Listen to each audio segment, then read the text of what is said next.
The night is quiet when this story begins. To quiet, the kind of silence that feels wrong. Like the world is holding its breath. A woman is missing. A baby never born has vanished with her. And somewhere in that silence, a man is pretending everything is normal. Because sometimes, the most terrifying thing isn't a scream in the dark, it's a smile in the daylight. This is the Scott Peterson case, a story soaked in sunlight and shadows. A story where love looks real, until it doesn't. A story where Christmas morning turns into a lifetime of questions. Her name was Laci Peterson. She was 8 months pregnant. Her hands rested protectively over her stomach. Wherever she went, friends remember her laugh, soft, warm, effortless. She loved holidays, decorating, playing the future. She talked to her unborn son, as if he could already hear her. His name was Connor. And then there was Scott, handsome, calm, polite, the kind of man who never raised his voice, the kind of man people trusted. Instantly, a husband, a soon-to-be father. At least, that's what it looked like from the outside. December 24th, 2002, Christmas Eve. The air in Modesto, California is cool but gentle. Lawns are decorated. Lights flicker in windows. Inside homes, families are cooking, laughing, arguing softly. The world is preparing for joy.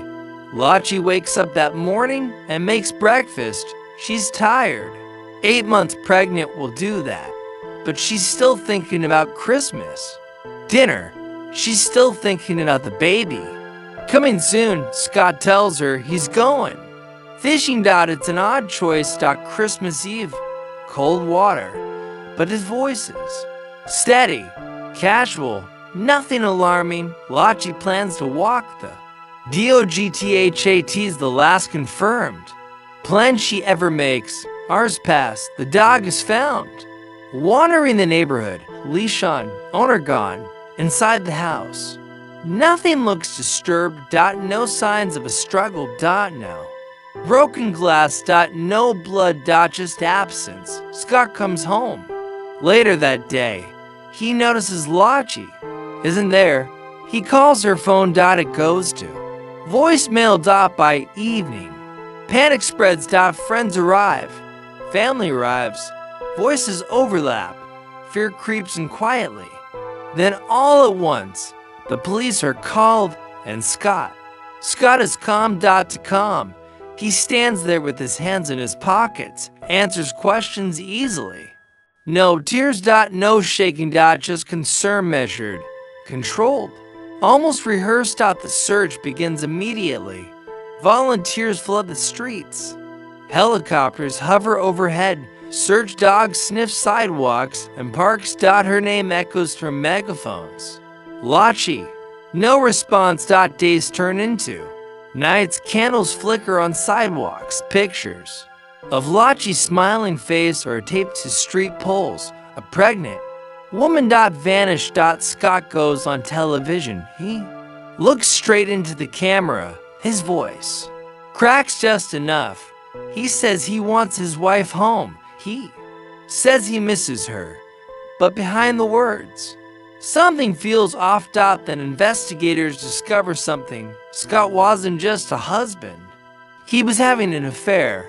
Her name was Amber Frey, and Amber didn't know Scott was married. In fact, Scott told her something chilling.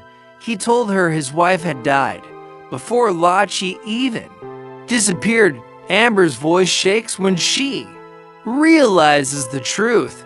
Her world collapses in real time. She contacts police. Phone calls are recorded. Scott talks to Amber while pretending to search for his missing wife. He whispers love. He talks about starting a future together while Laci is still missing. The nation watches. Scott becomes the center of suspicion. Every movement analyzed. Every word dissected. Investigators focus on his fishing trip. San Francisco Bay. Cold, vast, Unforgiving, Scott says he went alone. He says he caught nothing. He says he came straight home, but the bait keeps secrets. Months later, the water gives something back. A body wash is a short dot, then another dot, Laci dot, and Connor dot separated dot broken by the sea. The atmosphere changes instantly. Hope dies, grief turns into fury dot. How did they end up here? Evidence piles quietly. Concrete anchors dash handmade dot, a boat no one knew about dot, search histories. Strange behavior. Scott dyes his hair. He carries cash. He's found near the border dot. Is it fear or guilt? Scott maintains his innocence. He says he's being framed. He says the media destroyed him. He says he loved his wife, but the timeline feels wrong dot, the lies feel layered dot, and the calm never breaks dot. The trial becomes a spectacle dot. Families sit on opposite sides of the courtroom dot, eyes full of hatred, eyes full of denial. Prosecutors paint a picture of betrayal.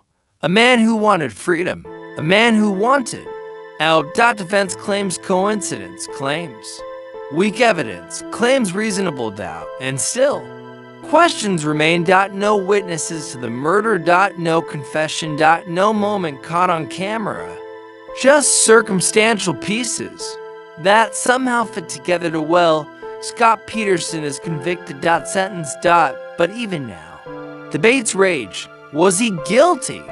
Or was he the perfect villain for a terrified public? Could someone else have taken Laci? Could the truth be buried deeper than anyone imagined?